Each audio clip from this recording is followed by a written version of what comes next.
Good morning, happy Friday, and welcome back to the NOFO Live Show, where I, Sunita, along with my co-host Tracy, we hop on every Friday and chat about everything North Fork. Our guest today is Maria Maroni from the very popular restaurant in Southold. It is such an interesting mix of foods, and they do everything so well. They have meatballs and pasta, not meatballs is what they're known for, comfort food. They also have a very, very fancy tasting menu with potato chips and caviar, and they have sushi specials. So it is such an interesting and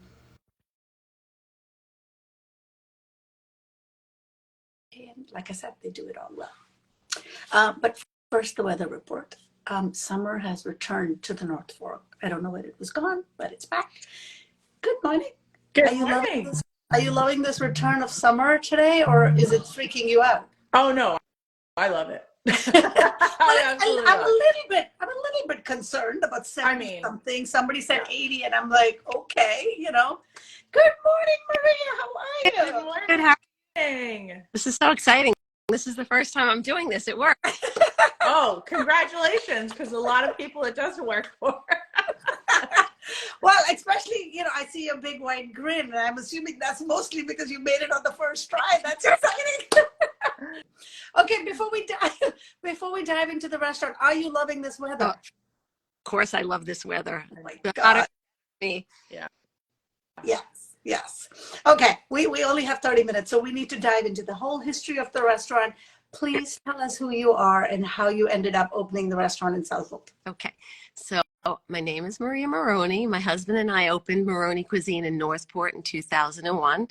How did I get to the North Fork? Well, when I was a little girl, I came out here and summered out here with my family from Queens, and my grandfather was a fisherman by trade in Greenport.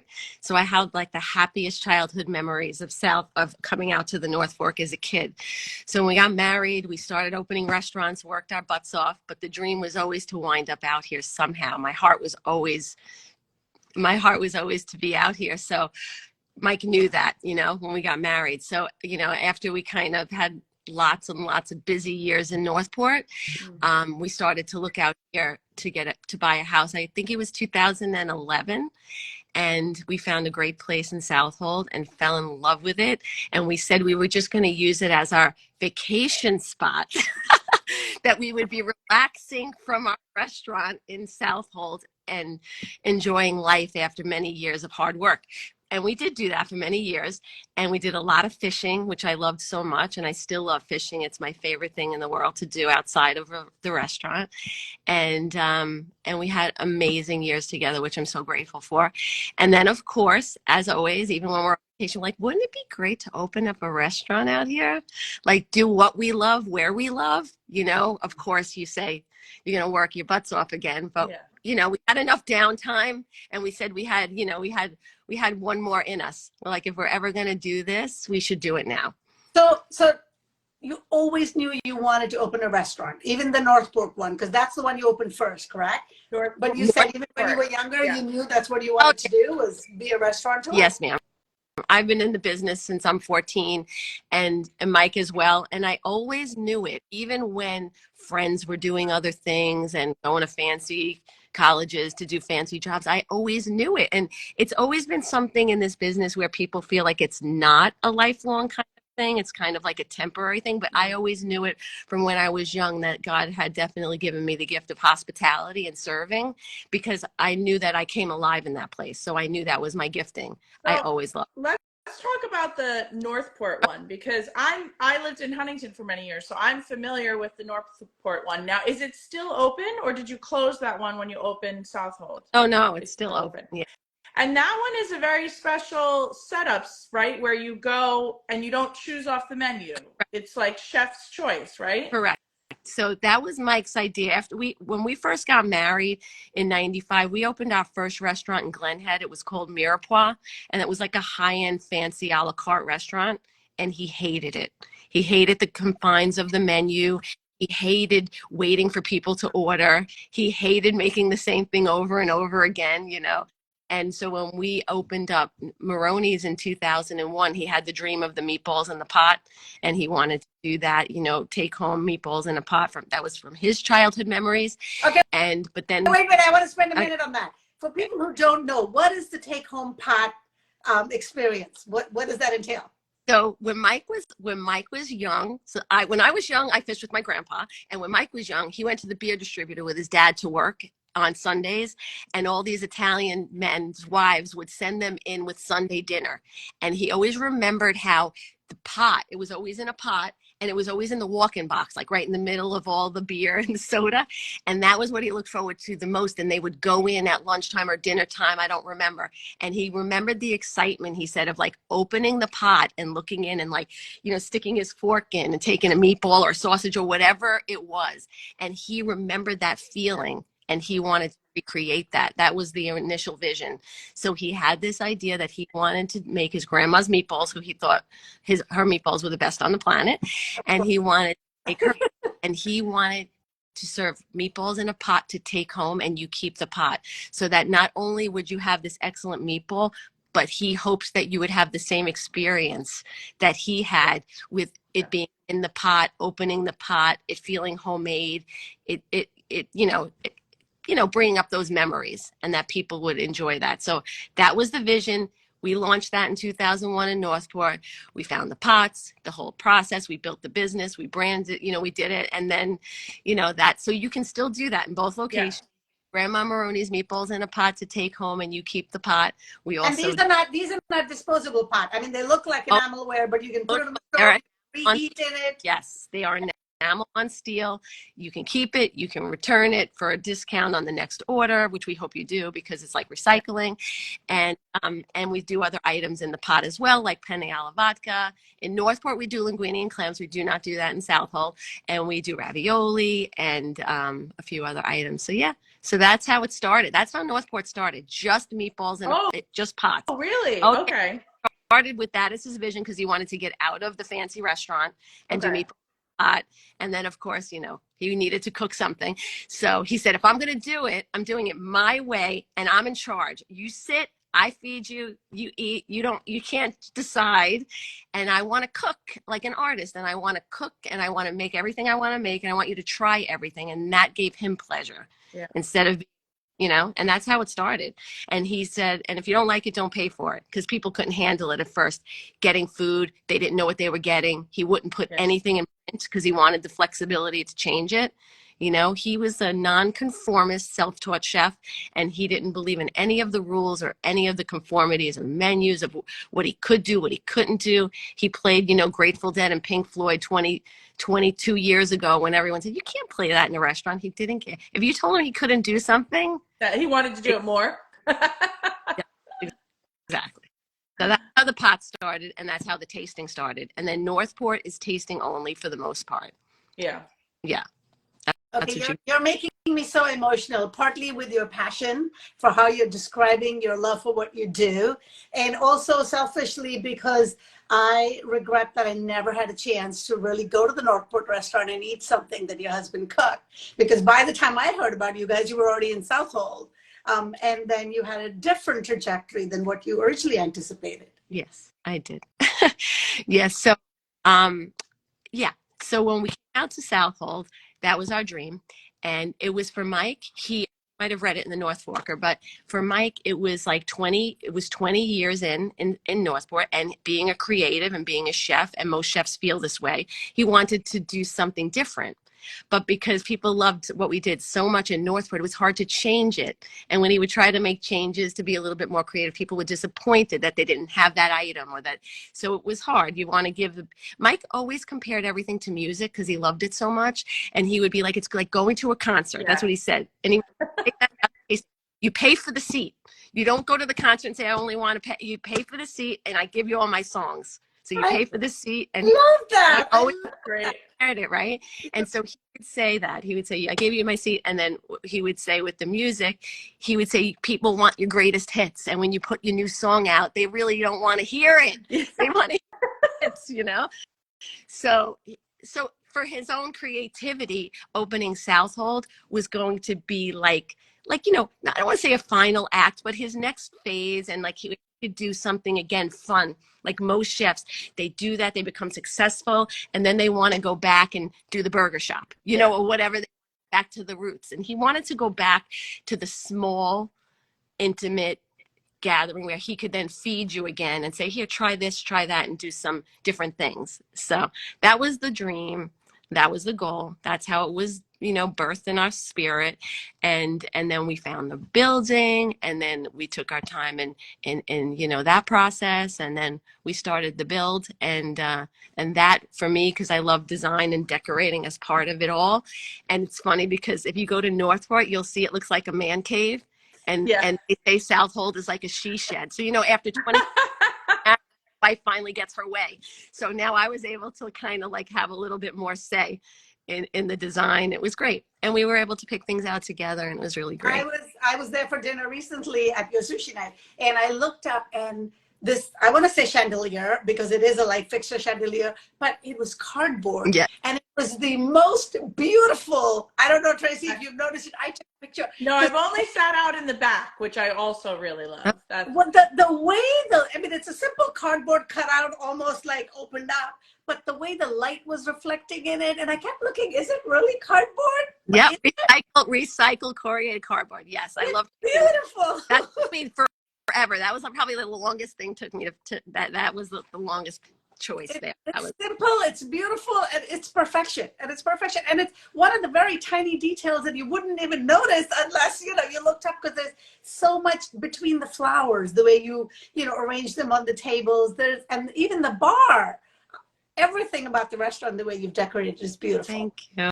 I know I love doing that too. It's definitely a passion. You know, I love picking out the dishes, and I always have, you know, so we were a great combo, Mike and I.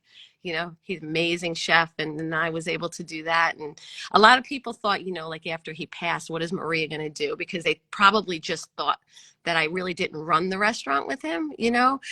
But, you know, we didn't have children of our own. You know, we raised my nephew, Brandon, who's actually cooking at the restaurant in Southold, which makes me so proud. And I know would make Mike so proud. You know, but we, you know, we were a great combo. He's was the greatest chef, and I ran the front, and I, you know, being a wife is also a very tough job, and working with your husband. And being the wife of a creative and the wife of a chef took a lot as well, but you know, that's okay. My faith in God gives me the strength to do everything. So through all things, like through him, I could do all things. So it was a wonderful journey. It still is. It still is. So how has the restaurant changed since your original vision here in Southold? Since the passing? You mean Yes. the original to the, okay. So I guess I guess I don't know that it changed a lot. I tried to keep with the vision that I knew that we didn't, I knew that we didn't want to do tasting menu only out here. Mike didn't either. I didn't think it was the right fit for Southold. I wanted to be a part of the community. And in my vision, I wanted everybody, from the farmer, that's just what I felt, the fisherman, of course, because I'm a fisherman, the farmer, to whoever. I wanted everybody to come in there and feel that feel comfortable there, you know. So I know I had to make it pretty because I just had to be a reflection of my taste, but I also wanted the feeling with the music and the food to be approachable for all. That was our vision, you know what I mean? So I followed that through. I think the only thing that would be missing, not the only thing that would be missing, but that he wanted to be behind that counter, like the bar. Mm-hmm. He really wanted bar seating, and he wanted this casual atmosphere. So I don't know if you guys know, in the front where the tables are in the window, he wanted counter, because he wanted casual, and he just wanted small plates, and, you know, kind of like fast-paced small plates. You know, that's what he envisioned. I have a feeling we would have evolved back to the tables anyway, because it works better, you know, and I think we would have probably got to where we are anyway. When I was making all those decisions in the early days, of course, I was thinking, what would he do? What would he say? Because, you know, you have to be flexible when you're building, and you have to see the need, even though you have a vision, you have to remain flexible in that, you know. Yeah. So I think he would be really, really proud and happy of what we've done. Absolutely. I do. I love that you have in one location, you have such a diverse variety of experience, right? Because you have the table inside, the table area, which is fancy, if you will, right? When you're looking for that experience. And then you have the bar area, which is the counter seating, where, as you're describing, I totally get the vision of the chef slash owner or the front end person, whoever standing behind and having conversations and connecting with the people and serving them the food. So I get that. And then you have this gorgeous outdoor backyard where it's picnic tables with the pot sitting on it and you can sit and eat. And then we're not done yet. You have the takeout window where somebody can just zip in, take the lasagna home, warm it up, and have a beautiful evening. I'm blown away that in one space you've been able to achieve it all. Thank you. I mean, it's amazing, right? I mean, how blessed. I'm so blessed to have that beautiful, beautiful property and everything that it has to offer, you know, the barn, the grass. I'm so grateful that like I'm so grateful that I have such a beautiful canvas to work with, you know. I love the evolution of that, you know. And if you guys ever came to Northport, you would know that's what Northport is like. And that is such a representation of Mike and Maria, because Mike, you know, I would be in Northport. We have the main room, which is the original, which was like it's like rock and roll pictures on the wall. I mean, back in the day before he let me do any design, you know, there was just literally posters taped to the wall and the vacuum cleaner was in the bathroom. I'm like, okay. After Bobby Flay throwdown and everybody started coming, I'm like, you got to let me do something. You got to step up your game. You got to step up your game. Yeah, we have to take the vacuum out of the bathroom. So funny. He was like a kid, like in his room with his posters, and he was so amazing because he really was so true to himself. You know, how many of us could say that he didn't care what anybody thought? He was true to himself. He expressed it in music and food and in his personality. And the stories I hear that people tell me about him now when they come, and everybody had the same experience of him: authentic, genuine, down to earth, didn't care. Didn't care. You know, he would curse at the table. Of course I would, have to pray for him and say, Michael, no cursing at the table. This kid just himself. And he would be, he was authentic and people were drawn to him. He's amazing.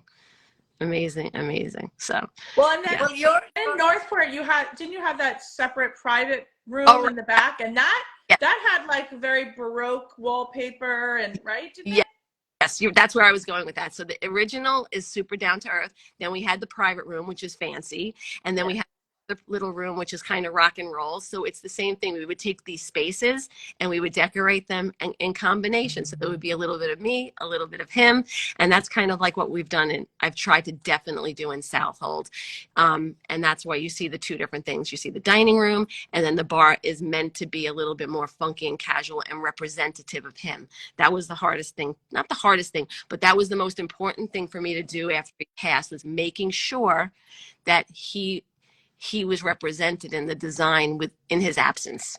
Because, in absence, I could have done whatever I wanted. I could have made it all fancy, but I really wanted to bring in the guitars. I brought in a lot of the memorabilia from Northport, special things that I know would come, would be important to be there. That I just wanted people to feel his spirit there and understand us. Okay, so I want to switch a second too. We have these hot pot, Italian, mama, grandma meatballs, and then there's sushi.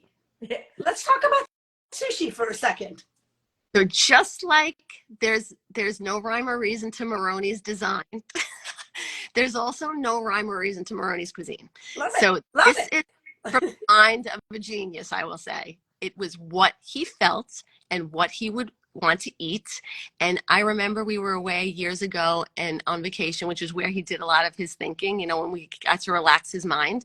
And he's like, I want to put sushi on the tasting menu. I'm like, okay, great. I'm going to hire a sushi chef and I want to put sushi on the tasting menu. And I'm like, oh, that's so interesting. Of course, you tell him he can't do something and then he doesn't. So when we got back from vacation, he started looking for a sushi chef, and we hired our sushi chef, Joseph, who's amazing. And he put sushi on the menu. That was that. So when we were in Southold, and again, this is all what happens, something shifts in your life and there's a tragedy or something unexpected. It's just like COVID. Like, what do you do with that? How do you pivot, or what do you just do with it? So people think, you're so smart. I'm not smart. I was desperate. I just did what I could do with what I had in front of me, you know? And so when we had COVID and we were trying to build up Southold, I said, okay, so I can do, after we got the takeout down pat, I said, we can do chef's tastings here on Tuesdays. Why on Tuesdays? Because Northport's closed and I can bring my staff. Because at that point, I was not at all okay with, and still not open to, hiring people and bringing people into my fold that I didn't know, that didn't know us, that didn't know the vision, that didn't know our culture, that didn't know Mike. Because if I was going to go forward, it had to be with my people in that sense, only because I felt safe and comfortable and they were in it with me. You know what I mean? To kind of teach somebody who we are in short order is impossible. So we said, we'll do the chef's tasting on Tuesdays and we'll bring out the sushi chefs to do the one course for the tasting. So of course, my beautiful staff, who's really my family and who love Mike and been with us forever, they're all in. Whatever I wanted to do in those months and years after the passing, they were with me on the journey and they were amazing. And they would drive an hour and a half and we'd serve 10 people and they would do it. And it was beautiful. And so Joseph, my sushi chef, came out for that first 2 tastings. And then I said, you're here all night to do one course. I said, maybe we can post on Instagram or do some blitz where you're here tonight if anybody wants sushi. And he said, Maria, that's not going to work because it's only going to work if I come every week and we build it.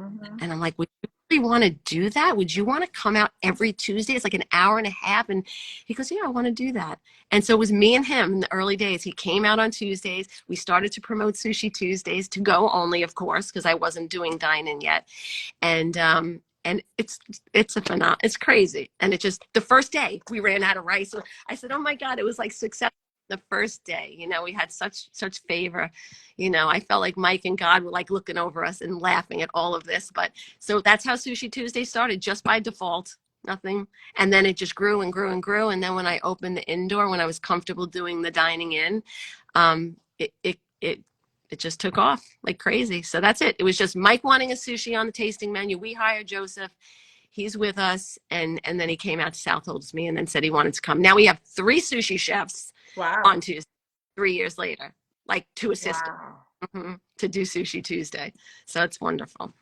Well, I love that you've kept the takeout window even though you opened the dining room, because I feel on the North Fork there's not enough places for those of us who don't have time to sit but want something more than fast food. And just the fact that I know, like, when I'm heading from Greenport back home, I can stop by and grab some meatballs and, you know, eat them at home. And I think it's, you know, the fact that you've kept that open is fantastic. And thank you. My gosh, of course. Thank you. Thank you for thinking of us when you're driving through town. That's great. I so love your passion, and I love that you're acknowledging your husband's role in all of these years. But as you're talking, it's so clear that you, even though you've been involved in the restaurant business for so long, you haven't lost your enthusiasm for it.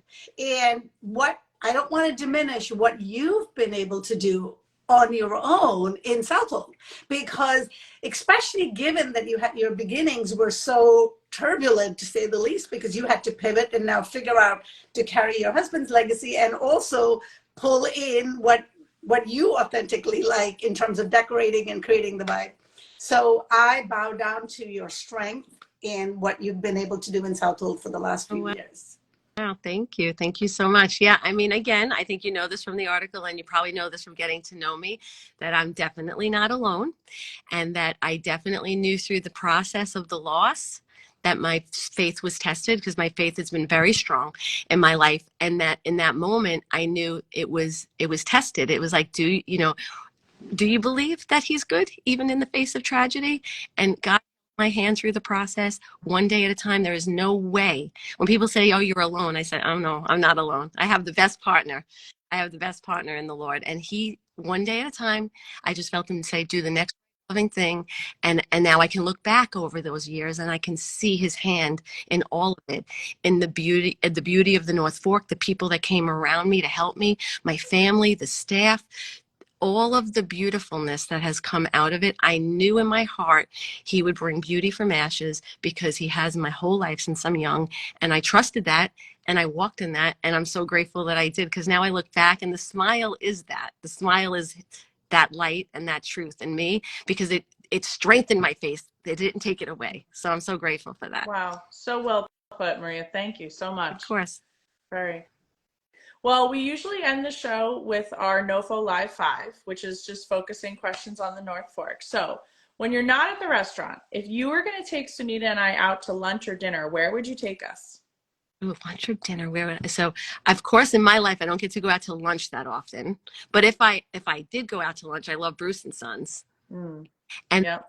thought about the dinner question. And of course, as a restaurateur, I love all my restaurant people. So I don't want to just pick one, because Yes. I love, Mike and I went to the Frisky Oyster all the time. We love Robbie, and, we love steak, and we love the oysters. And then I also love, I found a love for First and South and the mussels on Monday night. And they let me bring my little dog and sit at the bar, which I thought was so amazing after I lost Mike and I was by myself with my dog and I was feeling sad. And I can bring my dog to First and South and have mussels. So I love That's great. That's And That's wonderful. well, I want to give a shout out to Frisky Oyster because I hadn't been there in a while and I went recently and they have a lot of vegan options. They actually had 3 vegan desserts, which is now important to me. So just want to throw that out there for somebody that's, looking for vegan options. They do have a few. And I want to throw out that Mike's favorite Italian place, which he was hard to please, is Il Gardino. Oh, so good. And they come to us on Sushi Tuesday too, John Gambino, which I'm so grateful for. But that Mike loved Il Gardino, and so do I. The baked eggplant. So I would take you there for the baked. Tracy, we really need to start making these plans and going because I know. we hear about these. I mean, obviously we've been to a lot of them, but to be able to go with you, Maria, that in of itself would be a treat. Yes. I'm in. Okay, sunrise or sunset? And do you have a secret spot you might catch one? So I believe I'm a sunset person, for sure. Mike and I would go to Kenny's Beach sometimes and watch the sunset, and we've also watched it from the Halyard, from that pretty little bar area. We would go there and get appetizers and watch it from there. So those 2 spots. The best 2 spots on the North Fork, I would just say. Okay, brewery or vineyard? Vineyard, for sure. Croteau, favorite place in the world. I feel like I'm in France. I've even gone there by myself after Mike's passing with Michaela. That's my dog, sorry. And sit there. It's a very special place. It's a very special place. I feel peace there. I think it's beautiful and well done, and that is my favorite place. One of the things I've heard, and I've been there many times, but I have never yet been to their bathroom. But I hear good things about their bathroom. Really? Never been. Go today. I don't even know, but it is. That's so funny. I've never heard that, Sunita. I know. I think I just have never been there long enough to have to go. But next time I'm going to make an effort and make sure I stop in at the bathroom because apparently it's Instagram worthy. It's Instagram worthy, girl. You need to take some pics of that. Yes, for sure. Okay. I'm taking the smell. I'm like, what is this smell? I need to have it. It's amazing. Well, the gift shop is beautiful. I mean, the way they line everything up and whatever. So, yes, but okay. To-do list. So, do you get to cook at home often, or are you just done with it at the restaurant? That's the funniest question of all, because I don't cook anything. Wow. Like okay. Restaurant business, and we didn't have little kids, and our life just wasn't like that. So, interestingly enough, I don't cook. But I always tasted Mike's food, and Mike always trusted my palate. I have an excellent palate for flavors in his food. So I was able in my role now, I'm able to know when it's wrong. I'm able to know when it needs to be fixed. And all my chefs are amazing and been with us over, 15, 20 years. But I don't cook. But interestingly enough, I have just started cooking.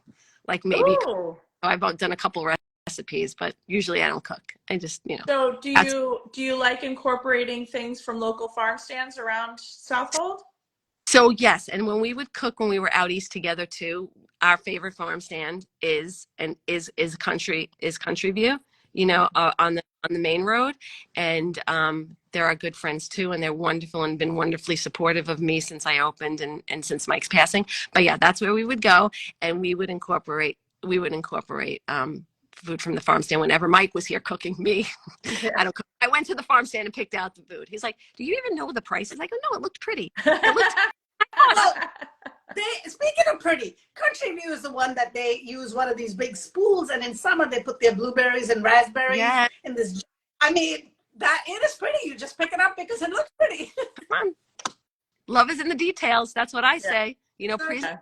It did make me chuckle though when you talked about your palate, because we hear about wine sommeliers who can taste wine and tell wine. I've never heard of a food version of that where you can taste the palate and go, it needs a little more of this or a little. That's awesome. That's a great skill. I know. I've had it since I'm young. Mm-hmm. Okay, I have a question before we wrap, Tracy, because somebody asked earlier about the music, and I want to put that in. Somebody said, do you have live music? I mean, I kind of know the answer to that, but can you talk a little bit about the music in the restaurant, and do you have live music ever? Sure. So we don't have live music. I don't know. I think Mike always felt like that might be too disruptive or distractive. But Mike was a big music person, and the couple things about all the everything you hear when you're in Southold or Northport is Mike's playlist. That remains the same. And one of his main rules was no shuffle. It's always full album sides. So it's the albums he's chosen, and there's no shuffling, and you play the full album side. So of course Pink Floyd was his favorite, but we played Grateful Dead, The Doors, a lot of Beatles, but Pink Floyd was his favorite. And, you know, Tom Petty. We have a list. We have an allowable list. So That's funny. That's hilarious. My music, because, you know, it would be like, you know, Sugar Hill Gang or something like that. So. One day we're going to have an after-hours party and play wild music that you want to play. Let's see how that goes. That'll be the day. Yeah. I'll rap for you girls. I know every word to Rapper's Delight. So. Oh, fantastic. I love it. Yeah. All right. So Maria, it's been such a pleasure chatting with you. And I'm sure you have a unique perspective on our last question, which is, why do you love being a part of the North Fork community? I'd love to hear it. Okay. Well, I loved it since I'm a little girl. Like I said, you know, I came out here as a little girl. I remember how special it was then, from staying at Silver Sands or Brown's Cabins and fishing. Fishing is my passion. I loved when we came out here, and I was able to bring that part of me here. And I know I'm not a local, but I just felt a serious connection, and how people have rallied around me as a non-local in the face of the tragedy is something that I will never forget. You know, the beauty of that. And I mean, I love the water. I love the green. I love flowers. I love that we get to have it all on the North Fork, you know, that we get to see, you know, that we get to see the ocean, and that we get to see a vineyard, and we get to see it all in the beauty, in its beauty and its glory. And being out on the water and fishing, again, another beautiful thing. But the people here, and the way that they have rallied around me, even though I'm not a local, I will never forget that.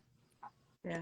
Stays in my heart, and that stays in my heart for them as I serve them, and as I go forward at serving them. And in all of my staff too, they're kind, loving, and they were really supportive through COVID, through the loss, through everything. I felt it. That's amazing.